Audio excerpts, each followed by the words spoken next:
멈춰봐 말해봐 내 곁에 Stop it 두비두비 따바 두비두바 I just want you to bring me down 안개 위 조명 흐트러진 내 몸을 감싸고 수레 위에 비틀거리는 나의 모습이 이제는 싫어 스르르 현진영 came back boys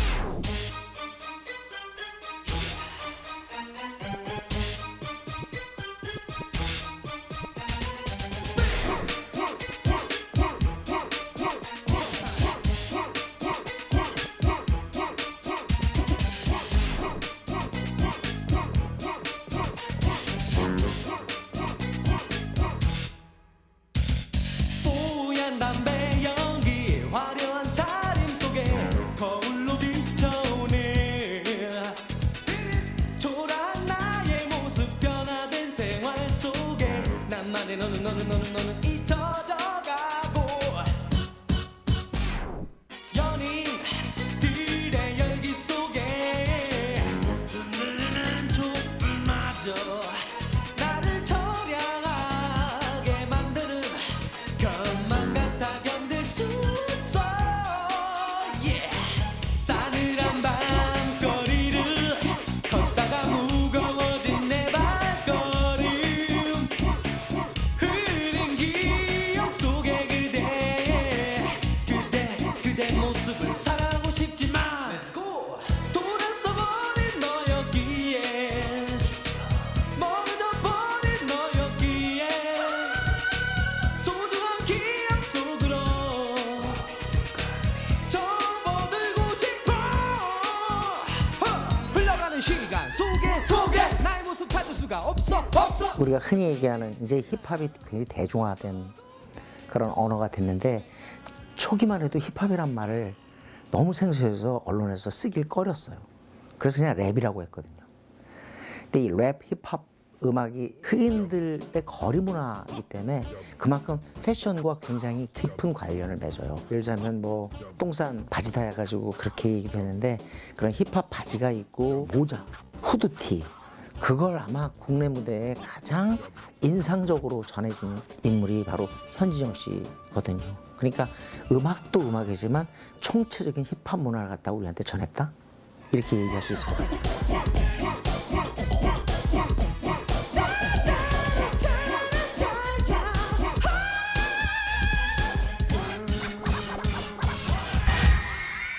드디어 현진영 선배님을 만나 뵙습니다. 아유, 반갑습니다. 우리 그 현진영 선배님 하면 춤, 노래, 작곡, 작사, 편곡까지 정말 최고의 아티스트 아닙니까? 아니 본인이 더 신나셨어요? 요즘 근황이 궁금합니다. 아, 예, 지금 제가 올해 30주년이에요, 벌써. 예, 30주년 기념인데 우리가 또 역병이 돌아서 이걸 어떻게 뭐 콘서트도 할 수가 없고 고민하다가 아, 제 30년을 좀 정리해보자 하는 뜻으로 에세이집을 출간을 하게 됐죠.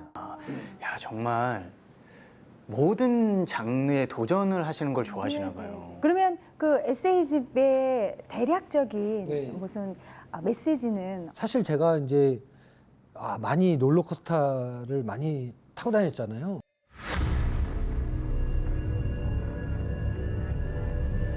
대마초로 입건된 이후 93년에는 또다시 필로폰으로 구속이 돼서 사회적으로 충격을 줬습니다. 음악 활동하는데 더 잘 되고 그러게. 지금 돌아보면 그걸 감당하기가 너무 힘들었던 것 같아요. 처음 태어나 잠들던 침대가 몹시도 그리워 어린 시절이 오 베이베 이런 93년 이후로 발버둥 많이 쳤잖아요. 재기해보려고. 하지만 이제 그렇다하게 확실하게 뭔가를 딱 주고 제대로 제기한 음반이 없었는데 제 인생의 길에서 제가 길을 잃었을 때 저를 잡아주신 분들이 있어요. 엄마, 아버지, 그리고 제 아내. 어려운 일에 부딪혀 스스로 이기지 못해. 그때마다 버티게 해줬던 힘이 가족에게 있었고 네네. 나는 다른 내용으로 음악을 만들고 다른 내용으로 노래를 했던 것 같은데 제 음악의 원천이 네. 거기에 기본은 가족이었었던 거를 이제 30년이 지난 지금 뒤돌아보니까 보이더라고요.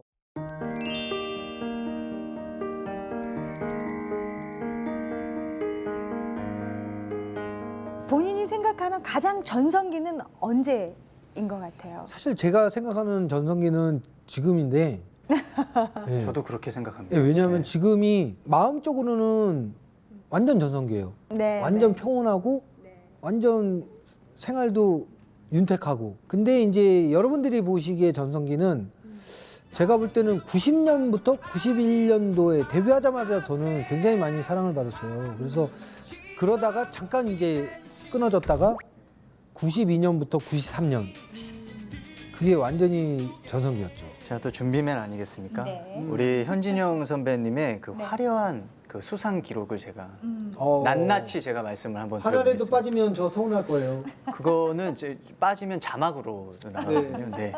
저 다 기억합니다. 자, 이건 제가 좀 보고 해야 됩니다. 너무 많기 때문에. 자, 제가 수상 기록을 말씀드리겠습니다. KBS 가요톱10 4주 연속 1위 하시다가 한 주 뺏기시고 2주 더 연장하셨습니다. 그렇죠.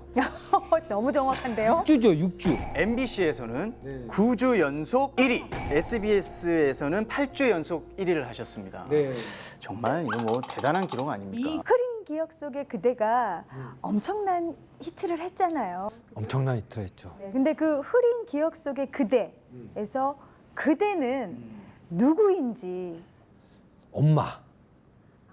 어머니가 중학교 때 돌아가셔서 엄마를 떠올리면 자꾸 흐릿하게 떠오르는 걸 둘이 얘기가 공통적으로 되더라고요. 그래서 어떠한 뚜렷한 무언가가 아닌 흐릿하게 지나가는 예, 그런 기억. 어제 본 기억이 아니라 오래돼서 가물가물할 약간 모습도 흐릿하게 떠오르는 것 같고 이제 그거를 이제 그 당시에 어쨌든 힙합이라는 장르로 만들게 된 거죠.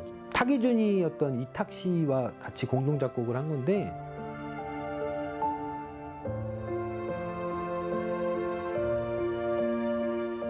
이탁은 엄마가 미국에 계셔서 오랫동안 못 보고 저는 어머니가 돌아가셔서 서로 엄마에 대한 기억이 흐릿해지는 걸 안타까워하다가 엄마를 연인으로 바꿔서 가사를 쓰고 6개월 동안 삼각김밥만 먹으면서 진짜 둘이 옥탑방에서 그걸 만든 거거든요. 가사 중에 어머니가 더 생각나는 그런 가사가 있을까요?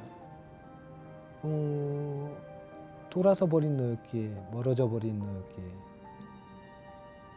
그 부분 후렴 부분이 제일 그러니까 이게 뭐 병으로 돌아가신 거라 제 느낌에는 저를 버리고 가신 것처럼 느껴졌어요 어릴 때. 네. 돌아서 버린 너였기에 멀어져 버린 너였기에 소중한 기억 속으로 접어들고 싶어. 흘러가는 시간 속에 나의 모습 찾을 수가 없어 흐트러진 나의 마음 무주성 공간에서 슬픔에 찬 나의 마음 이제 잊고 싶어. 내 곁에 있어줄 수 없나 왜 내 마음 모두 남겨버린 채내 곁에서 멀리 떠나가버린 흐린 기억 속에 그대 모습 떠올리고 있네. 어머님은 네. 몇 살 때 그렇게 돌아가신 건지. 예. 어머니가 중학교 1학년 때 돌아가셨어요. 8년 동안 이제 위암으로 투병 생활을 하시다가 중학교 1학년 11월에 11월에. 돌아가셨죠. 그 제가 첫눈을 되게 싫어해요. 뭐예요? 어머니 돌아가신 날 첫눈이 왔어요. 그 해 첫눈이. 엄마 돌아가신 날 그날 학교에서 엄마 돌아가시다는 얘기를 듣고 집으로 뛰어가는데 눈이 내리는 거예요. 첫눈이. 맨발로 뛰었거든요. 그 발에 그 차가운 눈이 닿는 느낌이 너무너무 싫었어요. 그래서 지금도 눈을 좋아는 해요. 근데 첫눈이 오면 밖에도 안 나가요. 어머니 생각나고. 예, 커튼도 안 열어봐요, 집에서. 오늘 서울을 비롯한 중부지방에는 올겨울 첫눈이 내렸습니다. 내일 아침에는 제주도를 제외한 전국의 기온이 영하로 떨어지면서 몹시 추워지겠습니다.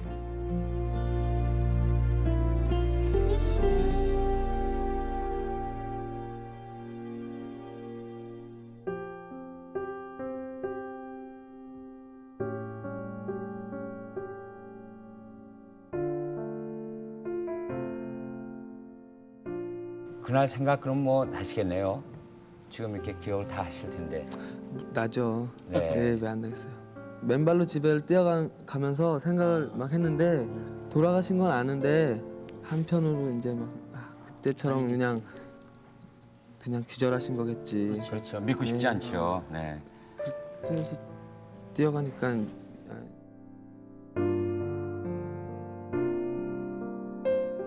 흐린 기억 속의 그대를 부르실 때마다 예, 어머니 생각이 많이 나시겠어요. 많이 나죠. 하고 나면 그 공허함이라는 게 엄청나게 밀려와요. 예, 그게 그냥 다른 노래에 비해서 그리고 특히 그 노래를 마지막에 하잖아요. 그렇죠.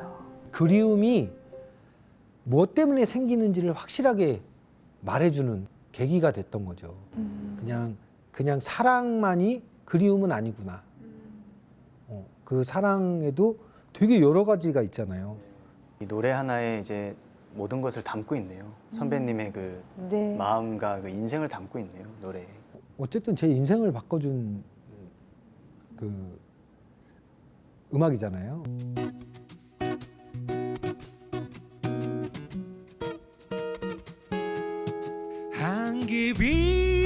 한기비 조명 흐트러진 내 몸을 감싸고 술에 취해 비틀거리는 하얘 나의 모습 이제는 싫어 스르르르 예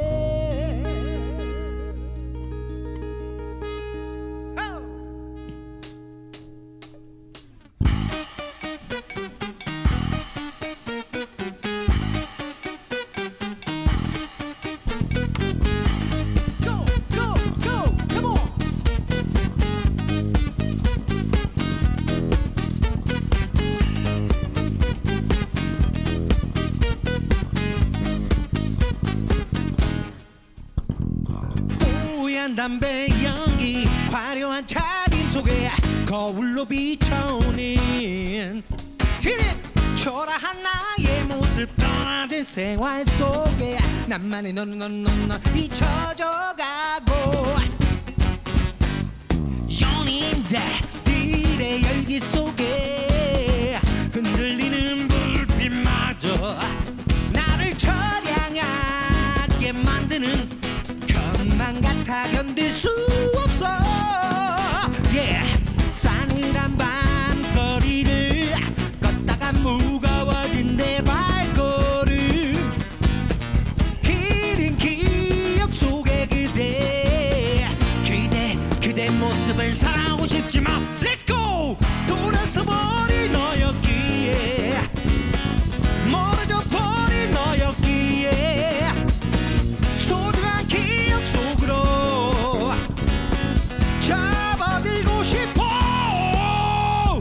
흘러가는 시간 속에 나의 모습 찾을 수가 없어 흐트러진 나의 마음 무질서한 공간에서 슬픔에 찬 나의 마음 이젠 잊고 싶어 내 곁에 있어줄 수 없나 왜 내 맘 모두 나가버린 채 내게 대해서 멀리 떠나가버린 흐린 기억 속에 그대 모습 떠올리고 있네 하루 지나도 왜 너를 잊을 수가 없나가 내 곁에서 멀리 떠나가버린 흐린 기억 속에 그대 모습 떠올리고 있고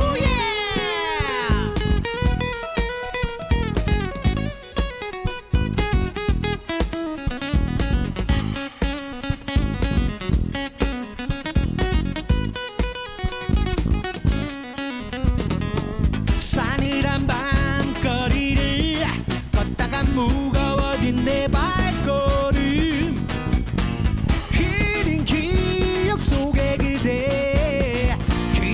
그대 모습을 사랑하고 싶지만 Let's go! 돌아서 버린 너였기에 멀어져 버린 너였기에 소중한 기억 속으로 잡아들고 싶어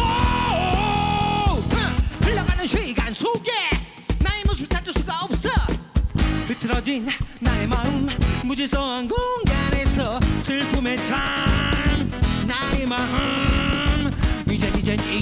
이젠 잊고 싶어 Everybody say 현진영고 진영고 현진영고 진영고 현진영고 진영고 현진영고 진영고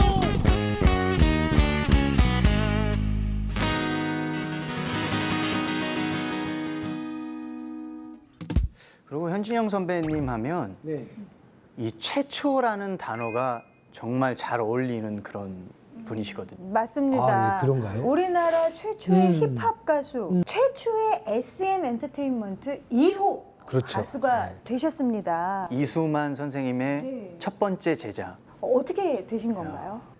이수만 선생님이 그 당시 미국에서 유행하는 뉴잭 스윙, 힙합을 베이스로 한 뉴잭 스윙이라는 음악이 미국에서는 굉장히 선풍적인 인기를 끌고 있었어요.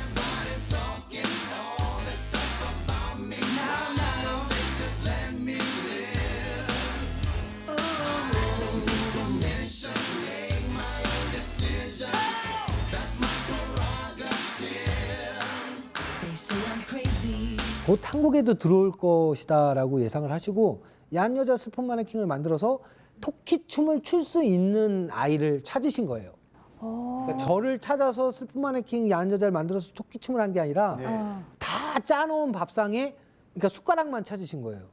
그래서 그 숟가락이 저였고 이제 춤만 잘 췄지 노래가 부족했기 때문에 성악부터 기초부터 트레이닝을 2년 동안 열심히 받은 다음에 네. 이제 데뷔를 하게 된 거죠.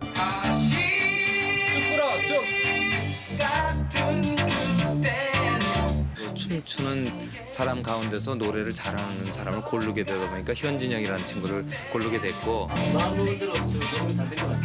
연습할 때보다 조금 지금 떨어지는 것 같아요. 그래서 중간 부분 좀 다시 해야 될 것 같은데요. 네. 춤은 제가 이제 어릴 때 미팔군에서 자랐어요.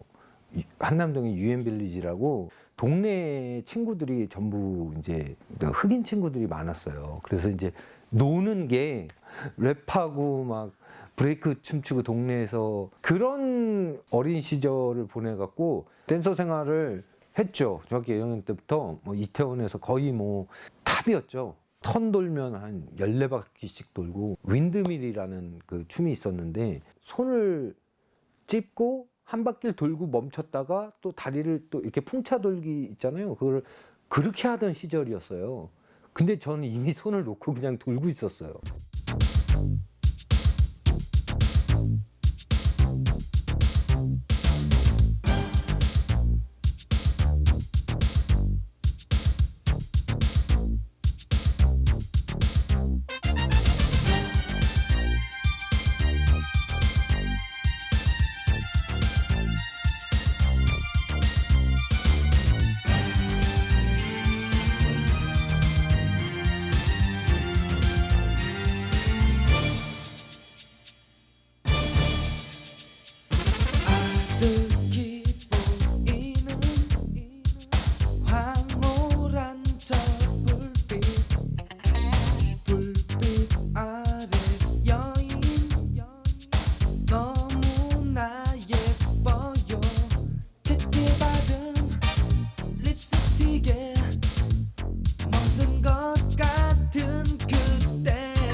그 이름들이 많은데 왜 하필이면 와와? 와와. 와와. 그러니까 제 생각에는요. 와와, 무슨 와와. 막 와와 뭐 오빠 막 이런 그런 함성 함성, 지르는 함성. 아, 그런 거 그렇습니까? 같은데. 네, 맞아요. 예, 현진이 형이 나가는 데는 어느 곳이나 와와 함성이 터진다. 그렇습니까? 네. 아, 뭐 이렇게 굳어가지고 네네하고. 마돈나나 마이클 잭슨 댄서들은 보면 굉장히 유명해요. 그들 때문에 마이클 잭슨, 마돈나가 더 살아요. 그래서 그런 시스템을 도입하자라고 선생님이 말씀하셨고 불안하셨대요. 과연 이 현진영이라는 애를 이 우리나라에 없는 이런 힙합이라는 장르를 갖고 나왔을 때 사람들의 반응이 어떨까? 얘가 될 수 있을까? 사실은 서태지와 아이들의 서태지도 뒤에 그 이준호, 양현석 같은 경우도 현진영과 와와의 그런 개념이에요. 그래서 처음에 서태지 앤 보이스 이렇게 나갔다고요. 그러니까 3인조가 아닌 거예요. 그거는 이준호하고 양현석도 알아요. 서태지의 뒤에 백업 댄서 둘인 거예요. 그 누구한테 영향받았겠어요? 현진영과 와와라는 거죠. 전문 백댄싱 팀을 갖고 있었다는 거. 이런 것들이 나중에는 그 다 하나의 씨앗이 돼요. 그 현진영과 와와 뒤에 백댄싱 팀들 중에 아주 유명해진 가수들이 많다고 제가 얘기를 들었거든요. 강원래 구준엽 씨하고 와와 팀을 결성해서 그분들이 저를 도와줬어요. 지금의 클론. 지금의 이제 클론이고 예. 또 그분이 군대를 가면서 성재 군하고 지금 김성재 고 씨요? 김성재 군하고 예. 이현도 군을 와와로 영입을 시켜주고 군대를 갔어요. 듀스. 예, 듀스죠. 그 후로 저는 두근두근 쿵쿵이라는 앨범을 내면서 지금 진우션의 션 군, 그분도 있었고 많은 분들이 계셨어요. 와와 그룹에요.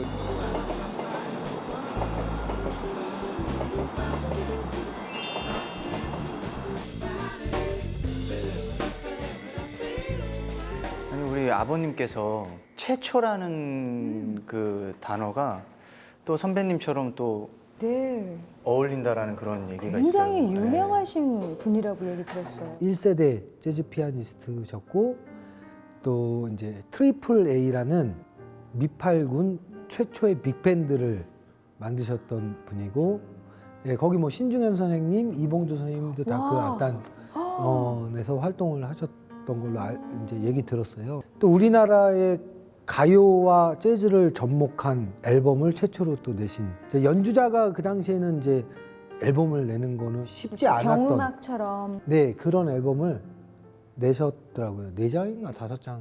허병찬 재즈 피아니스트께서는 국내 1세대 재즈 피아니스트이십니다. 한국 재즈 1세대에 대한 더 활발한 연구가 이루어지지 않았기 때문에 좀 이렇게 대중에게 많이 이렇게 알려지지 않은 것일 뿐이지 사실은 전쟁 이후에 우리나라의 재즈계는 되게 척박했어요. 사실 척박하고 왜냐면 하는 사람이 없었으니까. 그런데 허병찬님 같은 경우에는 이미 그 당시에 밴드를 이제 만들어 갖고 하셨던 그런 분이거든요. 아버지를 쏙 닮으셨네요, 선배님이.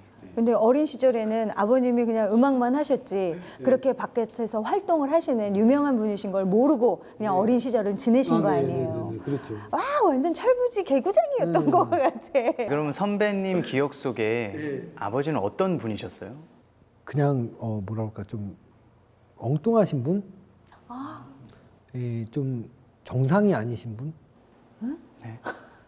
군인들 국군 장병 위문 공연을 가셔야 되는데 당신은 군대를 갔다 오질 않았기 때문에 그들이 어떨 때 힘들고 어떨 때 집을 그리워하면서 가족들 그리워하면서 눈물을 흘릴지 상상이 안 된다고 하시는 모르겠다. 거예요. 예, 그래서 그거를 자기가 느껴야 연주 한 번으로 군인들을 그냥 눈물바다를 만들어 놓을 텐데 이러면서 궁리를 하시더니 밤에 그때 이제 되게 추운 겨울이었거든요. 눈 오고 이불을 갖고 나오셔갖고 돌돌 말고 마당에 야전하신다 그러면서 밤을 새시는 거예요. 거기서 마당에서. 그리고 이제 공연을 가시고 와갖고 군인들 그냥 연주 한 곡에 다 눈물바다 만들었다 그러면서 막 좋아하셨던 그때 그게 생각이 나거든요.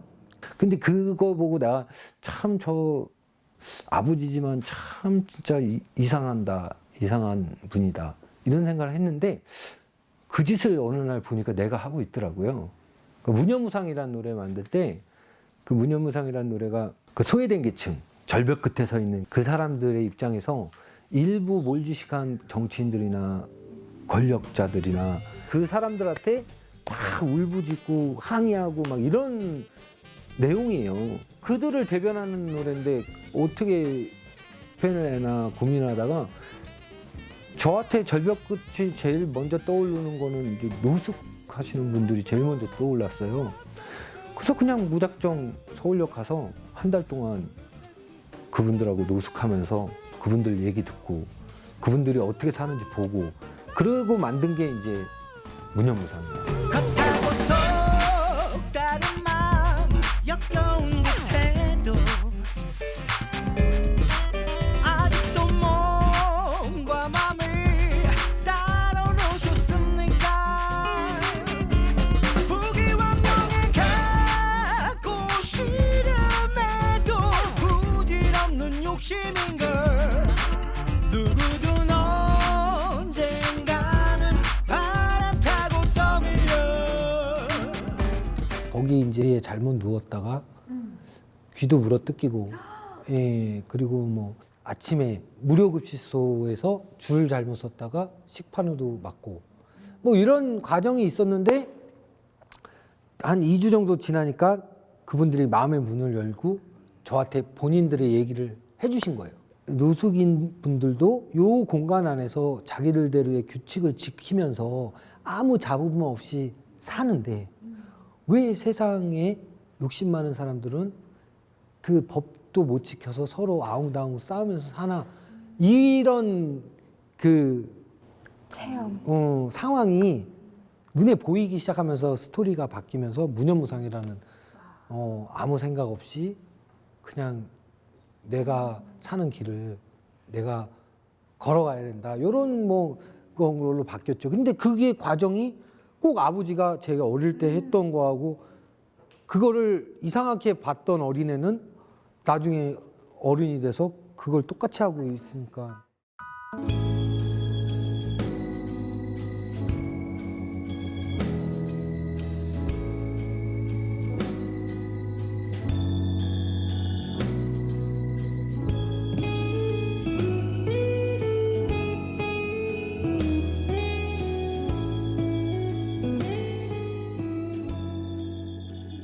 93년도에 3집 앨범에 바로너라는 그 노래가 있는데 거기에 8마디가 재즈 힙합으로 바뀌어요.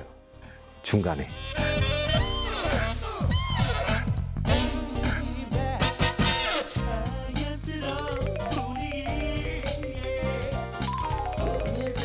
그게 이제 현진이 형이 앞으로 할 음악이 이런 거야 라고 암시했던 거죠. 그래서 그때부터 사실 비전을 갖고 하다가 제 손으로 제가 직접 작사, 작곡, 편곡 하기까지가 10년이 걸린 거죠. 그게 소리쳐봐. 그렇죠.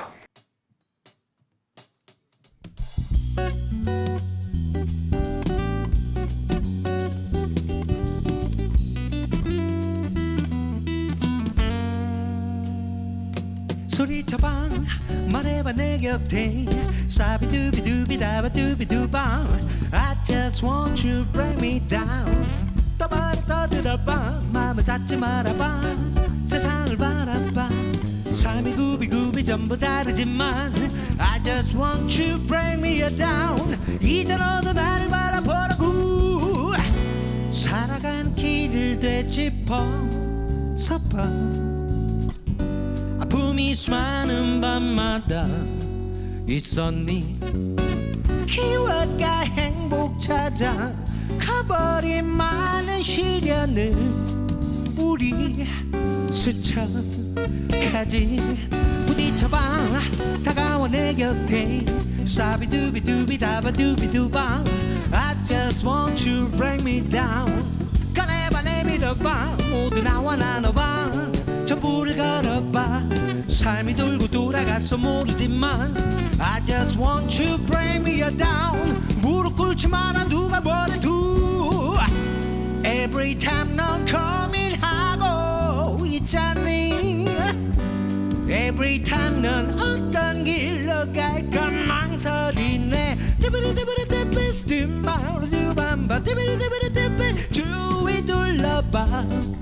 이제 혼자가 아니야.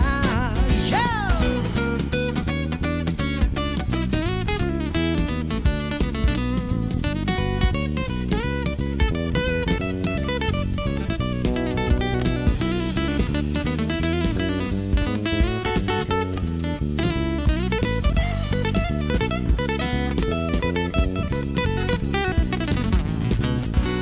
Every time 더 자유롭고 쉽잖니.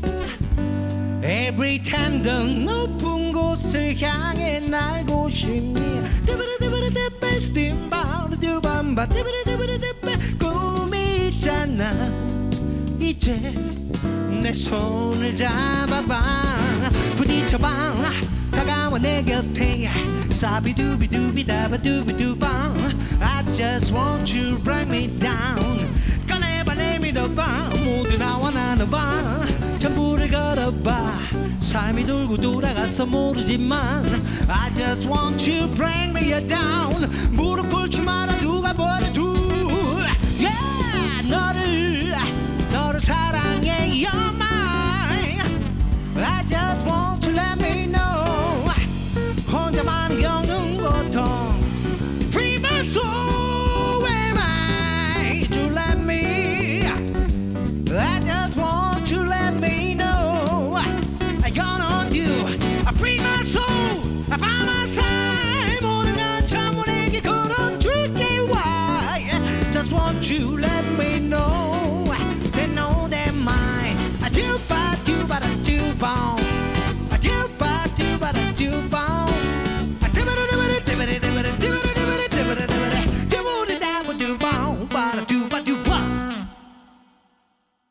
그때 현정은 뭐냐면 내가 하고 있는 힙합이 도대체 어디서 시작된 건가? 기원을 어디에 두고 있는 건가? 도대체 내가 하고 있는 게 어떤 의미인 건가? 이거에 굉장히 집착해 있었어요. 내가 하고 있는 힙합이라는 것은 재즈 스윙, 그러니까 아주 오랜 역사를 갖고 있는 거예요.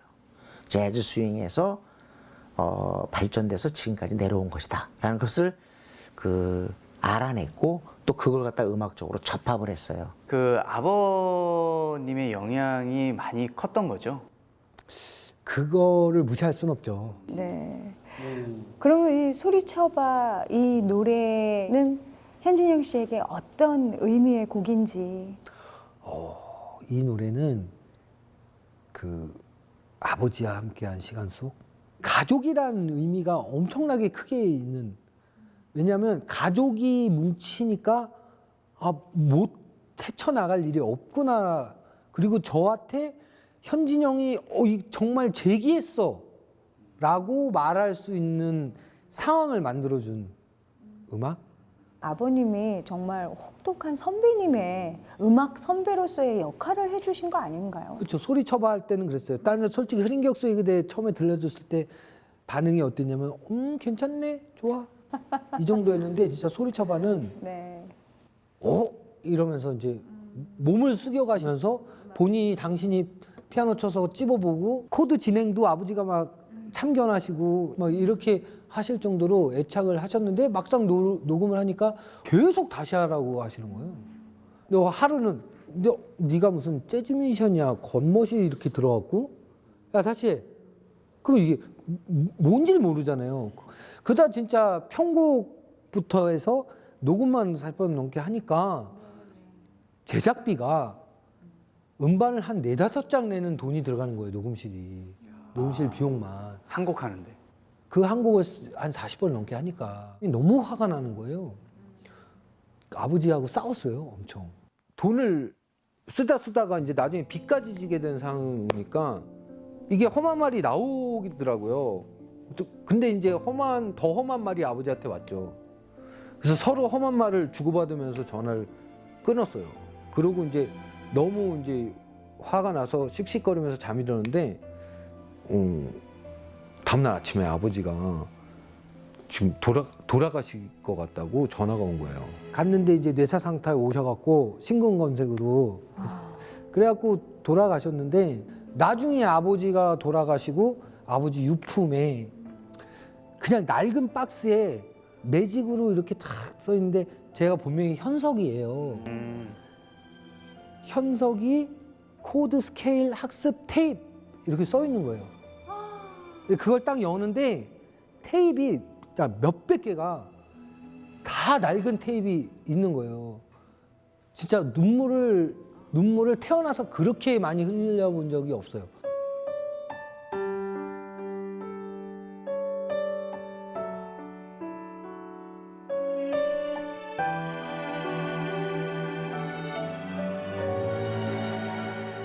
그 어릴 때 아버지가 제가 피아노를 치고 오면 예를 들어서 체르니 30번 쳤다. 그러면 체르니 30번의 이 곡은 뭐 2로 시작한다.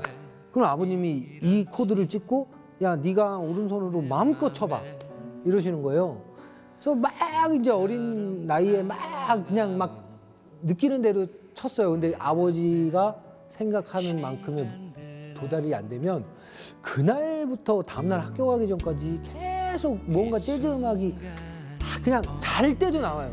하루 종일. 하루 종일. 그래서 나는 그게 왜 그러나 그냥 아버지가 재즈 음악 하시니까 재즈 좋아하셔서 계속 들으시나 보다라고 생각을 했는데 그대를 느끼며 모두 사랑할 수 있게 사랑이야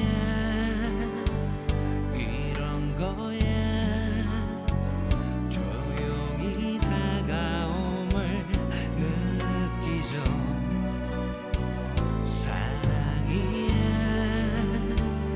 잊은 거야 그 미소 나의 마음을 흔들림을 느끼죠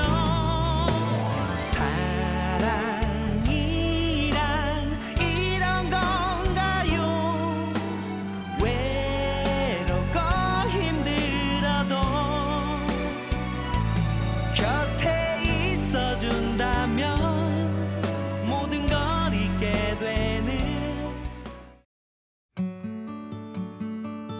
세 번째 분은 누굴까가 궁금합니다. 제 아내 살아있는 CCTV.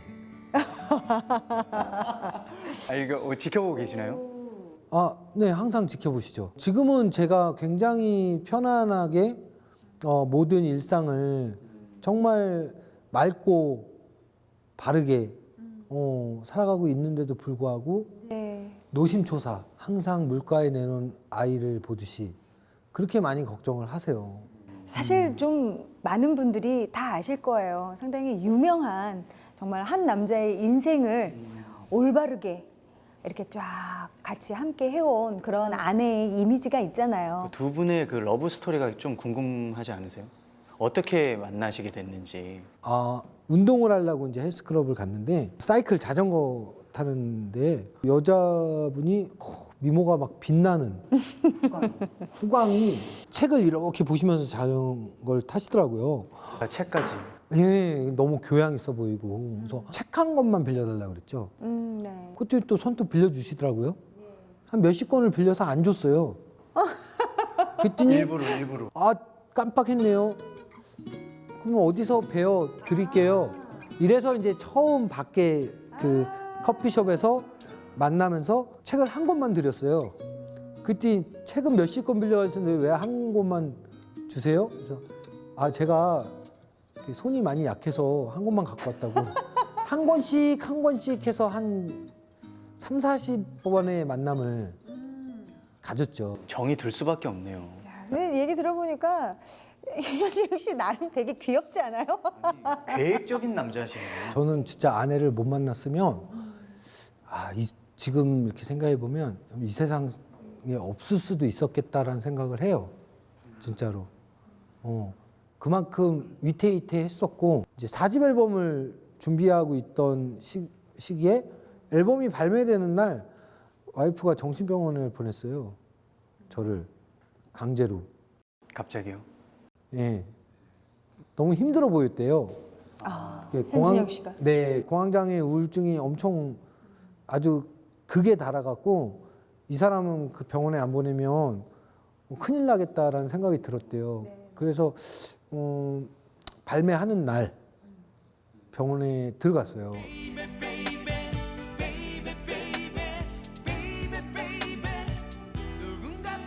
나중에 와이프를 만나서 와이프가 살려줬죠, 저를. 심한 공황장애와 우울증이 있었는데 가정이 편안해지니까 공황장애도 많이 없어지고, 전에는 이제 숨 못 쉬고 이런 증상이 있었는데 그거는 없어요, 거의. 병원에 입원시킨 것도 와이프고. 뭐 그러다 보니까 옆에서 항상 지켜준 거죠, 와이프가.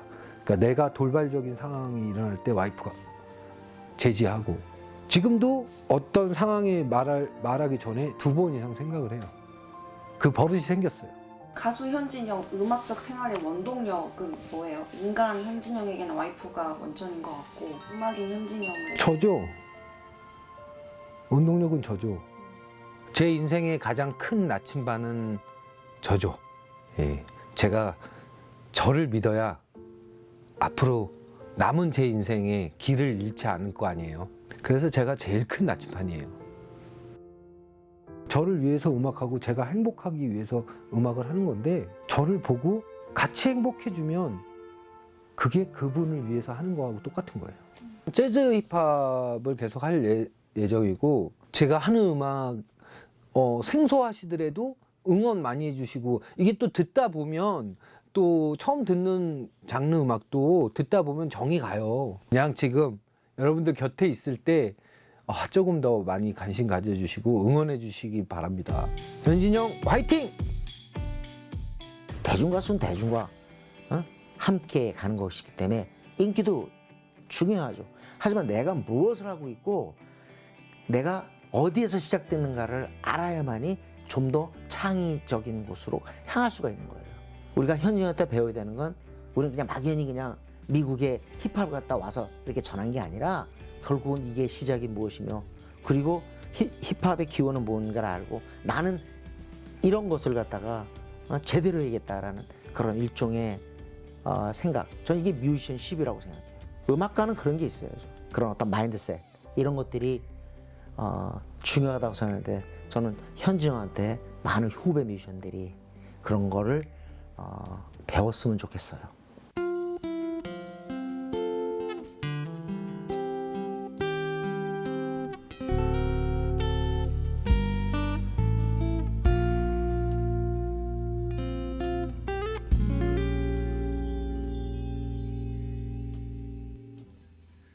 집으로 돌아가는 길, 하루를 버텨낸 만큼 눈물이 앞을 가리고 흐릿해지는 길 위에서 방향을 잃고 난 멍하니 서 있어. 오늘도 나는 포기할까, 선택의 길에 서서 고민을 하네. 하지만 또다시 걸어본다. 끝이 보이지 않아도 내일의 나를 볼 수는 없지만, 이 길의 끝은 밝게 빛날 거야. 조금 헤매여도 좋아. 다가를 나의 이 길 끝에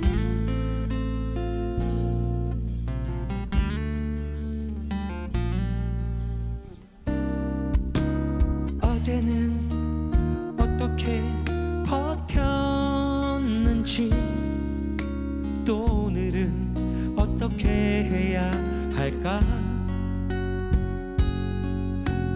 하지만 또다시 걸어본다. 끝이 보이지 않아도 내일의 나를 볼 수는 없지만, 이 길의 끝은 밝게 빛날 거야. 조금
안녕하십니까 회장님.